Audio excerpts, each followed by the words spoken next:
Hello students, how are you. I hope अच्छे होंगे सब। आज हम पढ़ने वाले हैं इलेक्ट्रॉनिक विन्यास के बारे में। अधिकांश बच्चों के मन में डाउट रहता है कि सर इलेक्ट्रॉनिक विन्यास कैसे लिखें, कैसे समझें, डर जाते हैं इलेक्ट्रॉनिक विन्यास को देख के। ठीक है, जैसे कि मैं आपको बताऊं, लिखा होता है 1s2 2s2 2p6, ये लिखा होता है नियॉन का इलेक्ट्रॉनिक विन्यास। इसी प्रकार से जैसे सोडियम का इलेक्ट्रॉनिक विन्यास लिखा होता है 1s2 2s2 2p6 3s1। इसी प्रकार से इलेक्ट्रॉनिक विन्यास लिखे होते हैं जिनको देख के बच्चे समझ नहीं पाते कि सर इनको हम कैसे समझें, कैसे इलेक्ट्रॉन भरे जाते हैं, कैसे इलेक्ट्रॉनों को डिवाइड किया जाता है। बहुत सारे डाउट्स होते हैं। ठीक है, तो उसको मैं आज आपके सामने बिल्कुल आसान तरीके से समझाने जा रहा हूँ। ध्यान से देखो और समझो इसको। इसके लिए सबसे पहले हमको समझना पड़ेगा यहाँ पे अबव प्रिंसिपल। ठीक है, अबव प्रिंसिपल के आधार पे हम इलेक्ट्रॉन भरेंगे, और उससे भी पहले हमको समझना पड़ेगा यहाँ पे आज एटॉमिक स्ट्रक्चर के बारे में, जो मैं आपको पिछले जो वीडियो में समझा चुका हूँ। जो हमारा वीडियो था संयोजकता निकालने वाला, उसमें बोरबरी सिद्धांत समझाया था मैंने आपको। उसी की तरह आज वापस से इसको समझने का प्रयास करो। ठीक है, देखो जैसे एटॉमिक स्ट्रक्चर के बारे में पढ़ते हैं तो ये क्या है, हमारे पास नाभिक है, और नाभिक के चारों ओर क्या होते हैं, ये ऊर्जा स्तर होते हैं। ठीक है, कोश होते हैं इस प्रकार से, पहले भी बता चुका हूं मैं आपको इनके बारे में।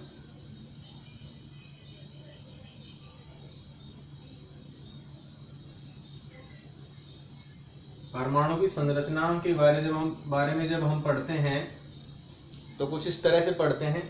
ये परमाणु का नाभिक है, और नाभिक जो है उसके चारों ओर इलेक्ट्रॉन चक्कर लगाते हैं, जो इन कक्षाओं में चक्कर लगाते हैं। ठीक है, ये एनर्जी लेवल होते हैं, शेल कहते हैं इनको, कोष कहते हैं। ठीक है, इनका जो मान होता है वो मैं आपको बता चुका हूं पहले भी, क्या होता है, एन होता है। ठीक है, देखो इन सबको क्या कहा जाता है, शेल कहा जाता है, कोष कहा जाता है, ऊर्जा स्तर कहा जाता है, एनर्जी लेवल, एनर्जी लेवल। ठीक है,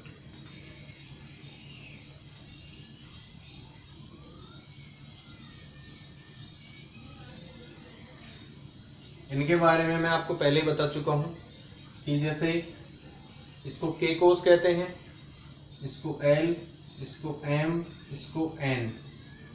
इस प्रकार से कक्षाएं होती हैं, K L M N O P आगे भी होती हैं। ठीक है, इनके लिए के के लिए मान हो जाता है 1, एल के लिए 2, एम के लिए 3 और एन के लिए 4। इस प्रकार से ये मान होता है एन का। कक्षाएं कौन कौन सी हो गई हमारे पास, के, एल, एम और एन। इनके लिए जो एन का मान है वो कितना हो गया हमारे पास, 1 2 3 और 4। ठीक है, अब जो ये कोष हैं वो उपकोषों में बटे होते हैं। किस में बटे होते हैं, उपकोषों में। उपकोष यानी कि सब सेल किस में बटे होते हैं, सब सेल में बटे होते हैं, यानी कि कमरा और कमरे के अंदर कमरा। ठीक है, इसी प्रकार कोष, कोष के अंदर उपकोष। तो उपकोष कौन कौन से होते हैं, यहाँ पे देखिए उपकोष हमारे पास हैं एस, पी, डी और एफ। ये उपकोष होते हैं। ठीक, ये क्या होते हैं, ये उपकोष होते हैं। S P D F, S P D F, S P D F उपकोष होते हैं, सब शेल होते हैं।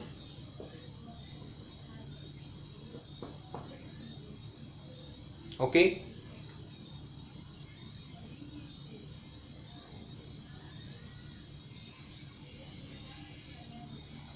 ये किस प्रकार से बटे होते हैं, इनमें देखिए इसमें होता है एस, इसमें होता है एस पी, इसमें होता है एस पी डी, यहाँ होता है S, P, D और F, इस प्रकार से बटे होते हैं ये।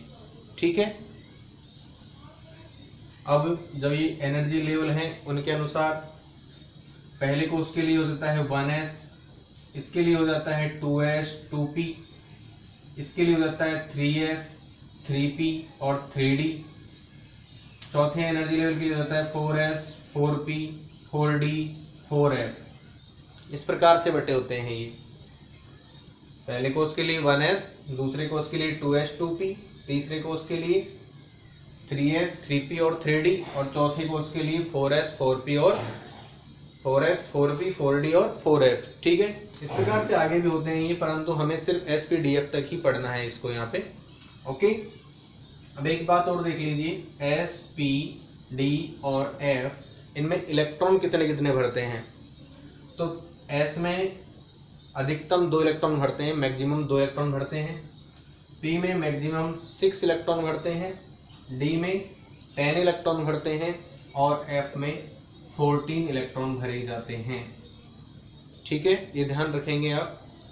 S में 2, P में 6, D में 10 और F में 14 इलेक्ट्रॉन भरे जाते हैं। इस प्रकार से ये इलेक्ट्रॉन जो हैं वो किस क्रम में भरे गए यहाँ पे, इसके अनुसार 1s, फिर 2s 2p, फिर 3s 3p 3d, फिर क्या हो गया 4s 4p 4d 4f, इस प्रकार से इलेक्ट्रॉन भरे गए यहाँ पे। परंतु ये क्रम सही नहीं है, इस तरह से इलेक्ट्रॉन भरे जाएंगे। इसके लिए हमें पढ़ना पड़ेगा ऑफ-बाउ प्रिंसिपल, ऑफ-बाउ का सिद्धांत पढ़ना पड़ेगा हमें। ठीक है ना। अब ऑफ-बाउ का सिद्धांत क्या होता है उसको समझिए ध्यान से आप। ऑफ-बाउ क्या कहता है, ऑफ-बाउ क्या कहता है, ऑफ-बाउ कहता है कि जो इलेक्ट्रॉन है पहले कम ऊर्जा वाले स्तर में भरे जाते हैं।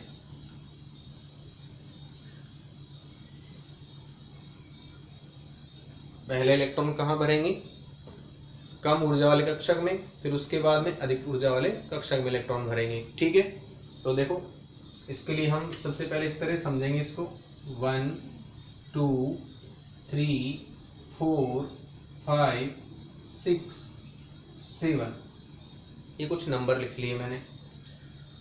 यहाँ हम लिख लेते हैं S, यहाँ लिख लेते हैं हम S और P, यहाँ लिख लेते हैं S P और D, यहाँ लिखते हैं S P D और F। इसी प्रकार से S P D और F, यहाँ भी लिख लिया मैंने S P D और F, यहाँ भी लिख लो S P D और F।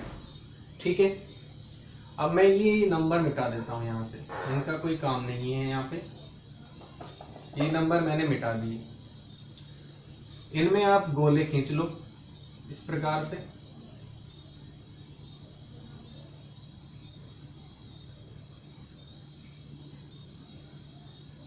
इस प्रकार से गोले बना लो सेम सेम।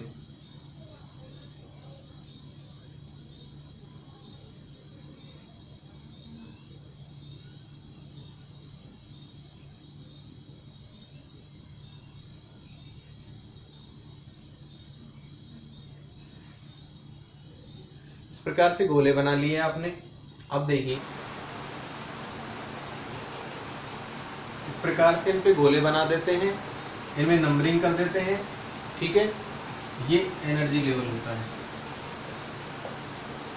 अब इन पे देखो इस तरह से लाइन खींच दो,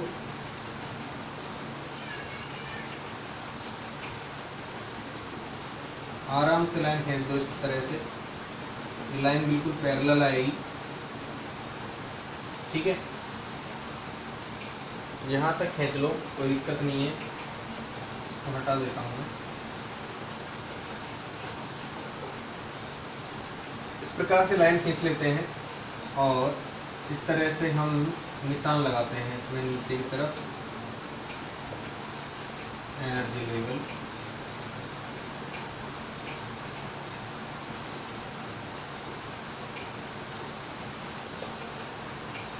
ये एनर्जी लेवल, ठीक है।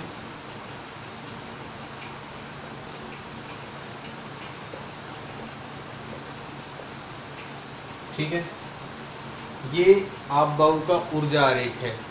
इस क्रम में हम इलेक्ट्रॉन भरते हैं इनमें, ठीक है। देखो किस तरह से भरते हैं इलेक्ट्रॉन, देखिए ध्यान से। सबसे पहले हम किस में भरते हैं, 1s में। उसके बाद इधर देखो किस में भरेंगे, 2s में। 2s के बाद में यहाँ से आओ, फिर इसमें हम इलेक्ट्रॉन भरते हैं 2p में। 2p के बाद हम इलेक्ट्रॉन भरते हैं 3s में। 3s के बाद इलेक्ट्रॉन भरते हैं हम किसमें, 3p में। 3p के बाद हम भरते हैं 4s में। 4s के बाद में हम भरते हैं 3d में। 3d के बाद में 4p में इलेक्ट्रॉन भरा जाता है। 4p के बाद इलेक्ट्रॉन किसमें भरा जाता है, 5s में। किसमें भरा जाता है, 5s में। अब देखिए 5s के बाद में इलेक्ट्रॉन भरा जाता है 4d में। 4d के बाद इलेक्ट्रॉन भरा जाता है 5p में। 5p के बाद इलेक्ट्रॉन किसमें भरा जाता है, 6s में। 6s के बाद इलेक्ट्रॉन भरा जाता है 4f में। 4f के बाद 5d। 5d के बाद में इलेक्ट्रॉन भरा जाता है 6p में। उसके बाद इलेक्ट्रॉन भरा जाता है 7s में, ठीक है। 7s के बाद में इलेक्ट्रॉन भरा जाता है 5f में। उसके बाद में जो इलेक्ट्रॉन है 5f के बाद में भरा जाता है किसमें, 6d में। 6d के बाद इलेक्ट्रॉन भरा जाता है 7p में। इस प्रकार से इलेक्ट्रॉन भरे जाते हैं, ठीक है। इस क्रम में हम इलेक्ट्रॉन भरते हैं इन सब सेल्स में, sp-df के अंदर, ठीक है। तो ये समझ में आ गया होगा आपको ऊर्जा आरेख। देखिए इस ऊर्जा आरेख के आधार पर हम कोई भी इलेक्ट्रॉनिक विन्यास लिख सकते हैं, ठीक है। और हम इन कोशों में इलेक्ट्रॉनों का वितरण कर सकते हैं। तो समझ लो ध्यान से, आपको बता देता हूँ। जैसे कि हमारे पास सबसे पहले क्या है, हाइड्रोजन है। हाइड्रोजन का परमाणु क्रमांक 1 होता है। हाइड्रोजन का एटॉमिक नंबर क्या होता है, 1 होता है। अगर इसका इलेक्ट्रॉनिक कॉन्फ़िगरेशन लिखना है हमें, तो क्या हो जाएगा, हाइड्रोजन का इलेक्ट्रॉनिक कॉन्फ़िगरेशन, एटॉमिक नंबर है 1, तो इसका इलेक्ट्रॉनिक कॉन्फ़िगरेशन हो जाएगा 1। क्या हो जाएगा, 1s1, ठीक है। इसी प्रकार से जैसे कि हीलियम की बात करें, तो हीलियम का क्या हो जाएगा, 1s2, 2 इलेक्ट्रॉन भरेंगे हम। अगर बात करें लिथियम की, लिथियम में क्या हो जाएगा, 3 इलेक्ट्रॉन है, 1s2 कंप्लीट हो गया 1s। उसके बाद में हमको जाना पड़ेगा 2s में। 2s में जाना पड़ेगा। 2s में कितने इलेक्ट्रॉन भर सकते हैं, 2 इलेक्ट्रॉन भर सकते हैं हम। और हमारे पास इलेक्ट्रॉन है 1, इसलिए हमने क्या भर दिया, यहाँ पे 1 इलेक्ट्रॉन भर दिया, क्लियर। उसके बाद में क्या आता है हमारे पास, बेरिलियम आता है। तो बेरिलियम का इलेक्ट्रॉनिक विन्यास कैसे लिखेंगे, 1s। 1s के बाद में क्या आता है, 2s, ठीक है। s में कितने इलेक्ट्रॉन भर सकते हैं, 2। इसमें भी भर सकते हैं 2। कितने हो गए, 2 और 2 4, ठीक है। तो 1s2 2s2 इसका क्या हो गया, इलेक्ट्रॉनिक कॉन्फ़िगरेशन हो गया, इलेक्ट्रॉनिक विन्यास हो गया। इसी प्रकार से जो बोरॉन है, बोरॉन का क्या हो जाएगा, 1s 2s, ठीक है। और हम लिख देते हैं यहाँ पे 1s 2s के बाद में क्या आ जाएगा, 2p आ जाएगा। 2p भर दिया हमने। s में कितने इलेक्ट्रॉन भरेंगे, 2 इसमें 2 इसमें, क्या हो गई, 1s2 2s2। अब 1 इलेक्ट्रॉन बचा हुआ है जो हम किस में लिख देंगे, p में भर देंगे, 1s2 2s2 2p1। इस प्रकार से हो गया आपका बोरॉन का इलेक्ट्रॉनिक विन्यास। समझ में आ रहा है ना, मजा आ रहा है करते हुए। अब देखो अगर हम बात करें कार्बन की, तो कार्बन का इलेक्ट्रॉनिक विन्यास कैसे भरेंगे। कार्बन के पास कितने इलेक्ट्रॉन है, 6 इलेक्ट्रॉन है। तो 1s 2s, इसके बाद में क्या आता है 2p, ये लिख लिए हमने। इसमें कितने भरते हैं, 2। इसमें कितने भरते हैं, 2। 2 और 2 कितने होंगे, 4। और अभी कितने बच रहे हैं हमारे पास, 2। तो 2 इसमें भर दिए हमने। इलेक्ट्रॉनिक विन्यास क्या हो गया, 1s2 2s2 2p2।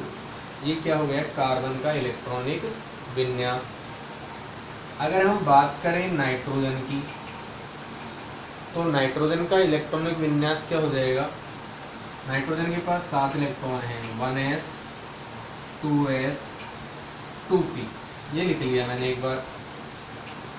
इसमें कितने भरेंगे? 2। इसमें कितने भरते हैं? 2। p में कितने भर सकते हैं? अधिकतम 6। जरूरत कितने की? यहाँ पे देखो 2 और 2 4 और 3 7 इलेक्ट्रॉन की। तो क्या हो गया इलेक्ट्रॉनिक कॉन्फ़िगरेशन?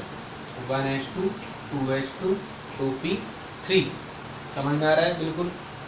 अगर देखिए हम बात करते हैं हम ऑक्सीजन की, ऑक्सीजन का परमाणु क्रमांक क्या होता है हमारे पास? 8 होता है। तो देखो 1s 2s और 2p लिख दिया मैंने यहाँ पे। इसमें कितने भर सकते हैं? 2। इसमें कितने भर सकते हैं? 2। इसमें कितने भर सकते हैं? 6। और जरूरत कितने की है हमको? 4 की। 1s2 2s2 2p4। इस प्रकार से ऑक्सीजन का इलेक्ट्रॉनिक विन्यास कंप्लीट हो गया। आगे देखो,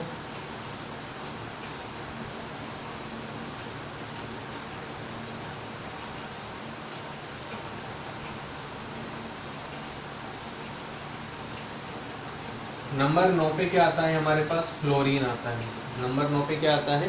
फ्लोरीन। तो फ्लोरीन का इलेक्ट्रॉनिक विन्यास कैसे लिखेंगे? 1s 2s 2p। पहले तो ये लिख लो। इसमें कितने इलेक्ट्रॉन भरेंगे? 2। इसमें कितने भरेंगे? 2। 2 और 2 4। कितने बच गए अब हमारे पास? 9 इलेक्ट्रॉन भरने हैं, 5। इसमें भर सकते हैं 6। तो हमने 5 इलेक्ट्रॉन यहाँ डाल दिए। ओके, डाल दिए 5 इलेक्ट्रॉन। क्या हो गया इलेक्ट्रॉनिक कॉन्फ़िगरेशन? ये हो गया हमारे पास 1s2 2s2 2p5। It's clear. Next देखिए, नेक्स्ट हमारे पास क्या है? नियॉन। नियॉन का जो एटॉमिक नंबर है वो क्या है? 10। तो देखिए क्या हो जाएगा? 1s2 2s2 2p6। देखिए हो गया 2 4 2 2 4 और 6 10। अगर हम बात करें सोडियम की, तो सोडियम का जो इलेक्ट्रॉनिक कॉन्फ़िगरेशन है वो हो जाएगा 1s 2s 2p। ये लिख लिया हमने। इसमें कितने भरेंगे? 2। इसमें भी 2। 2 और 2 4 और इसमें भर सकते हैं 6 10। एक बच रहा है। 2p के बाद में कहाँ जाएंगे हम? 2p के बाद में जाएंगे 3s में। देखो तो यहाँ हम जाएंगे 3s में और इसमें इलेक्ट्रॉन आ जाएगा 1। इस प्रकार से इलेक्ट्रॉनिक कॉन्फ़िगरेशन क्या हो गया? 1s2 2s2 2p6 3s1। Clear. बात करें हम 12 नंबर यानी कि मैग्नीशियम की, तो मैग्नीशियम में क्या हो जाएगा? 1s2 2s2 2p6। यहाँ तक तो कोई दिक्कत है ही नहीं, 10 इलेक्ट्रॉन भरे जाते हैं यहाँ तक। 1s2 2s2 2p6 और यहाँ क्या हो जाएगा? 3s2। क्या हो जाएगा? 3s2। 1s2 2s2 2p6 3s2। ये मैग्नीशियम का इलेक्ट्रॉनिक विन्यास हो गया। क्लियर। अगर हम बात करें एल्यूमिनियम की, एल्यूमिनियम का क्या हो जाएगा? तो यहाँ तक तो आपको याद हो ही गया 1s2 2s2 2p6। यहाँ तक याद हो गया, कोई दिक्कत नहीं है। 10 इलेक्ट्रॉन भरे जाते हैं 2p6 तक। फिर क्या हो जाएगी? हमारे पास बच रहे हैं 3 इलेक्ट्रॉन। ठीक है, 1s2 2s2 2p6। इस 2p के बाद में आता है 3s। 3s में कितने इलेक्ट्रॉन आते हैं? 3s में हम s में 2 इलेक्ट्रॉन भर सकते हैं, तो 2 इलेक्ट्रॉन भर दिए। अब यहाँ पे क्या हो गया? देखो 3s के बाद में क्या आता है? देखो देखो देखो 3s के बाद में आता है 3p। तो हमने यहाँ पर लिखा 3p और इलेक्ट्रॉन कितना बच रहा है? 1 बच रहा है भाई। 10 तो यहाँ तक हो गए, 10 और 2 12 और 1 13। तो इलेक्ट्रॉनिक विन्यास क्या हो गया एल्यूमिनियम का? 1s2 2s2 2p6 3s2 3p1। Clear. समझो ध्यान से। आगे सिलिकॉन पे चलते हैं। तो सिलिकॉन के लिए क्या हो जाएगा? 1s2 2s2 2p6। ये तो आपको रट गया बिल्कुल। भाई 10 इलेक्ट्रॉन तो यहाँ तक भरे जाते हैं। फिर 3s2 भी भर देंगे। अब इसमें 3p में भी जाना पड़ेगा। अब 3p में कितने इलेक्ट्रॉन आएंगे? यहाँ पे 2 इलेक्ट्रॉन आ जाएंगे। 2 इलेक्ट्रॉन। 10, 2 12 और 2 14। तो ये क्या हो गया, सिलिकॉन का इलेक्ट्रॉनिक कॉन्फ़िगरेशन यानी कि इलेक्ट्रॉनिक विन्यास। बात करें अगर 15 नंबर की, 15 नंबर पे क्या आता है हमारे पास, फास्फोरस आता है। फास्फोरस का इलेक्ट्रॉनिक कॉन्फ़िगरेशन लिखते हैं 1s2 2s2 2p6, ये तो आपको रट गया। इसके बाद में 3s2 3p भी आएगा, और 3p में कितने इलेक्ट्रॉन भरेंगे, 3 इलेक्ट्रॉन भर देंगे, ठीक है ना, यानी कि 10 और 5 15। क्लियर।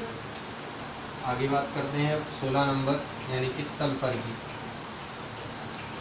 सल्फर की बात करते हैं हम, तो सल्फर का इलेक्ट्रॉन विन्यास क्या हो जाएगा, 1s2 2s2 2p6 3s2 3p4, ये हो जाएगा सल्फर का इलेक्ट्रॉनिक विन्यास। क्लियर।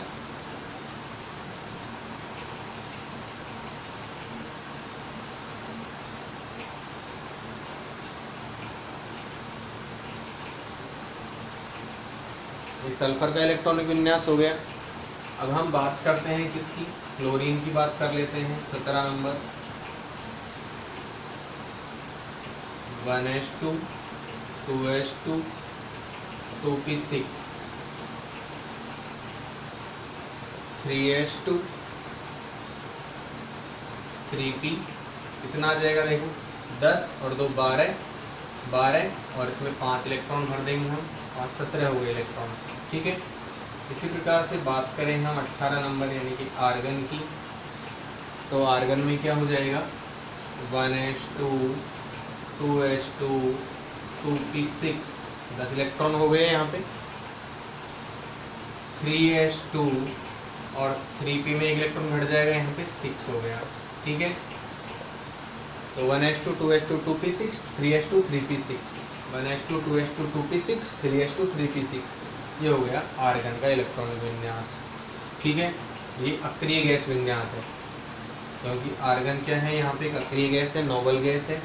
तो देखिए 10 तो ये हो गए और 8 ये हो गए, 18 इलेक्ट्रॉन हो गए, ठीक है। अगर हम K11 के हिसाब से देखें तो इसमें पहले कोष में देखो K कोष यहाँ पे, ये L कोष यहाँ पे और ये M कोष यहाँ पे, इसमें 2 इलेक्ट्रॉन भरे हैं, इसमें कितने इलेक्ट्रॉन भरे हैं, 8 भरे हैं, और इसमें भी 8 इलेक्ट्रॉन भरे हैं, ठीक है। अष्टक पूरा हो गया ना यहाँ पे, इसलिए ये अक्रिय गैसें होती हैं।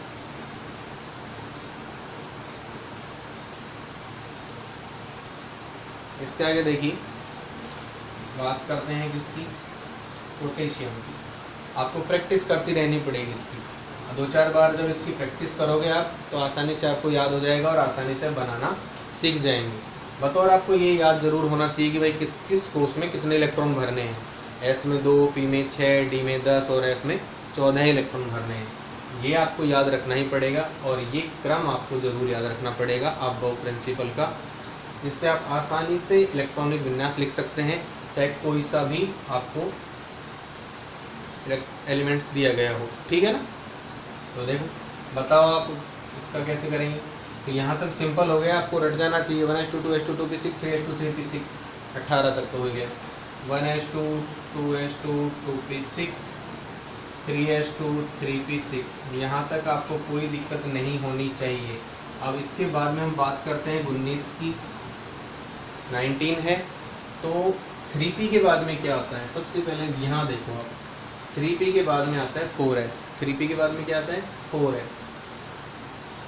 अब 4s में कितना इलेक्ट्रॉन आएगा, ये इलेक्ट्रॉन आएगा यहाँ पे, ठीक है ना।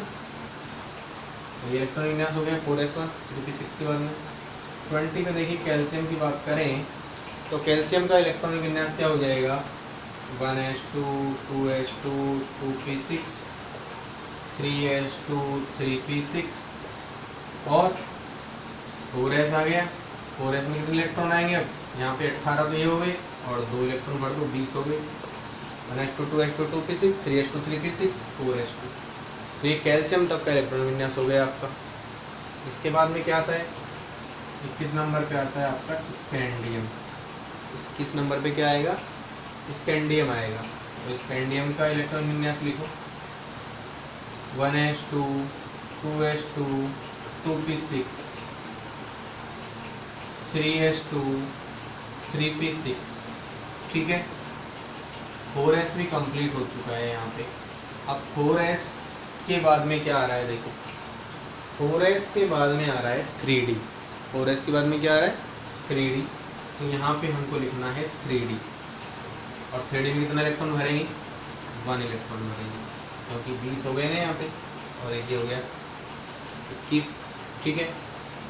इसके बाद में क्या आता है हमारे पास, 22 नंबर पे आता है टाइटेनियम।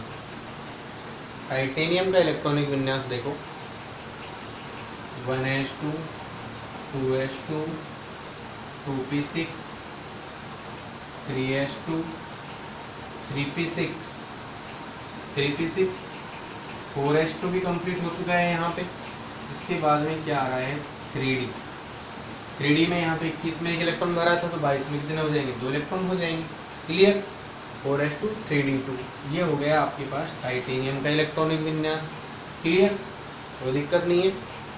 इस प्रकार से आप लिखते जाओ, करते जाओ, 2-4 बार प्रैक्टिस करोगे, आसानी से इलेक्ट्रॉनिक विन्यास बनाना सीख जाओगे, चाहे कोई सा भी एटम हो। अगर हम बात करें, देखो जैसे कि 3 नंबर पे क्या आता है वेनेडियम, सॉरी 23 पे क्या आता है वेनेडियम आता है, वेनेडियम। तो यहाँ तक कोई दिक्कत ही नहीं है आपको। 1s2 2s2 2p6 3s2 3p6 1s2 2s2 2p6 3s2 3p6, आप नीच के कर लो, कोई दिक्कत नहीं है। फिर 4s2 भी कर देंगे, 20 हो गए यहाँ तक, 20 तक हुए। फिर चल रहा है हमारे पास 3d, और 3d में क्या हो जाएगा, 3d 3 हो जाएगा 23 के लिए, 23 के लिए क्या हो जाएगा 3d 3। तो ये हो गया 1s2 2s2 2p6 3s2 3p6 4s2 3d 3, okay. ये वेनेडियम का इलेक्ट्रॉनिक विन्यास हो गया। अब आओ आगे,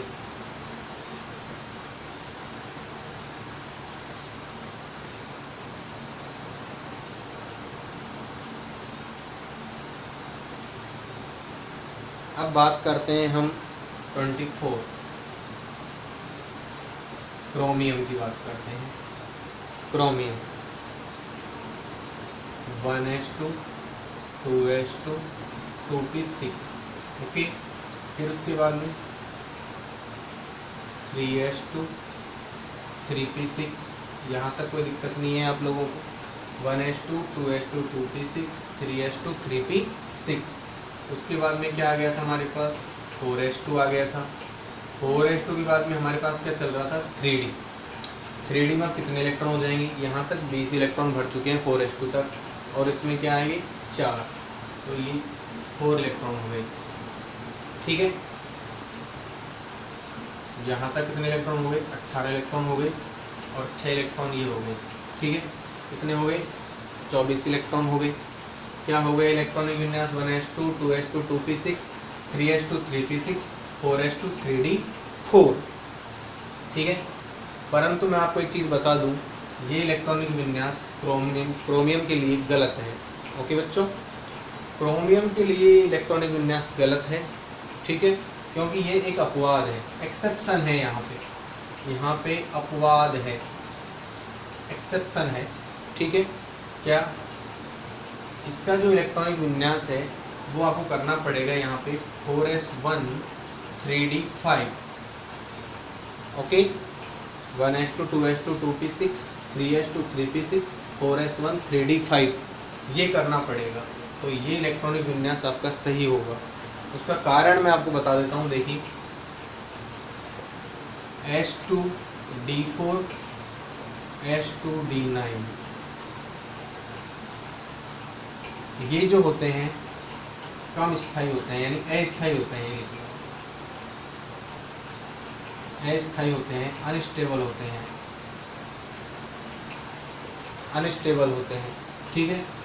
इनकी स्टेबिलिटी कम होती है, इसलिए यहाँ पे एक इलेक्ट्रॉन इसको दिया जाता है, ठीक है। यहाँ भी एक इलेक्ट्रॉन इसको दिया जाता है, तो ये क्या हो जाता है s1 d5, यहाँ पर हो जाता है s1 d10, ओके,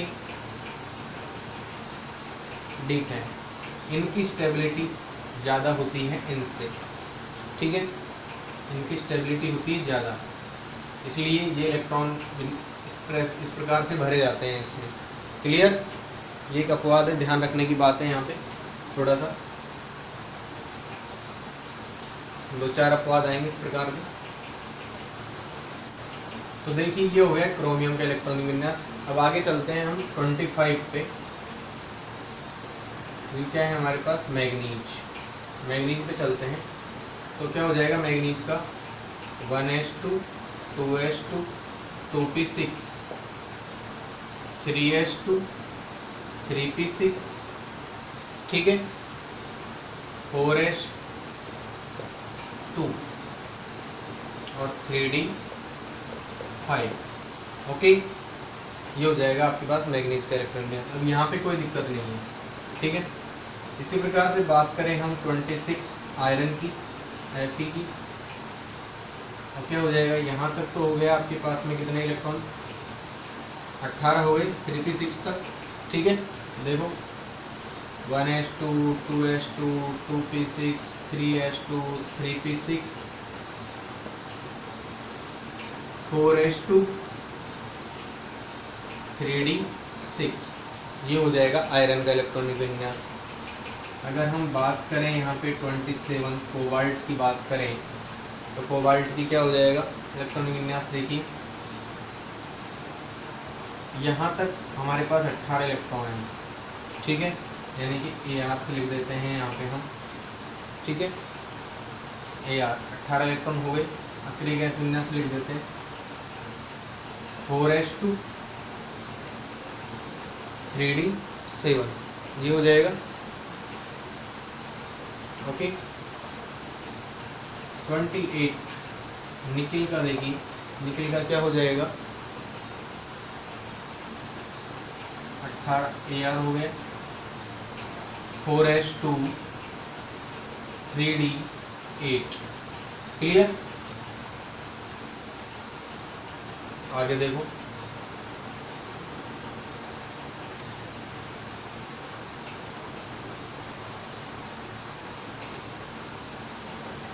हम बात करते हैं 29 की, कॉपर की बात करते हैं, कॉपर का इलेक्ट्रॉनिक विन्यास। देखिए हम अपने गैस विन्यास से लिख रहे थे इसको, 18 इलेक्ट्रॉन यहाँ तक हो चुके हैं। फिर इसके बाद में क्या आता है? 4s2, 4s के बाद में क्या आता है? 3d, 3d चल रहा था ना। अब 3d में कितने इलेक्ट्रॉन भरेंगे? इसमें 29 है, 20 और 9, 29 हो गई, ठीक है ना। तो अब देखो यहाँ पे भी थोड़ा सा आपको देखना पड़ेगा, यहाँ भी एक अपवाद है, एक्सेप्शन है कॉपर में भी, ठीक है, कॉपर में भी यहाँ पे क्या है? अपवाद है, एक्सेप्शन है। यहाँ S2D9 आ रहा है जो कि कम स्टेबल है, तो क्या करना पड़ेगा? यहाँ से एक इलेक्ट्रॉन इसको देना पड़ेगा, ये हो जाएगा 1 और ये हो जाएगा 10। इसके बारे में आगे बताएंगे आपको कि ऐसा क्यों होता है। पूरित, अर्धपूरित, ठीक है ना, इनके क्या होते हैं? स्थायी होते हैं कक्षक। ओके, उसके बाद में देखिए जिंक का, जिंक का क्या हो जाएगा?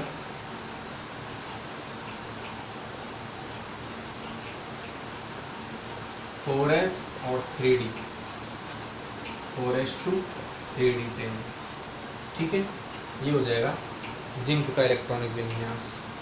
इस प्रकार से आप किसी भी एलिमेंट्स का इलेक्ट्रॉनिक विन्यास लिख सकते हैं, कोई दिक्कत नहीं है इसमें। इस वीडियो को आप 1-2 बार देखेंगे तो आसानी से आपको समझ में आ जाएगा। बहुत ही आसान तरीके से मैंने आपको इसमें इलेक्ट्रॉनिक विन्यास लिखना समझाया है, ठीक है। अब आपको ये वीडियो अगर अच्छे लग रहे हैं, समझ में आ रहे हैं, तो आप इन वीडियोज़ को शेयर करो अपने दोस्तों में, लाइक करो, ठीक है।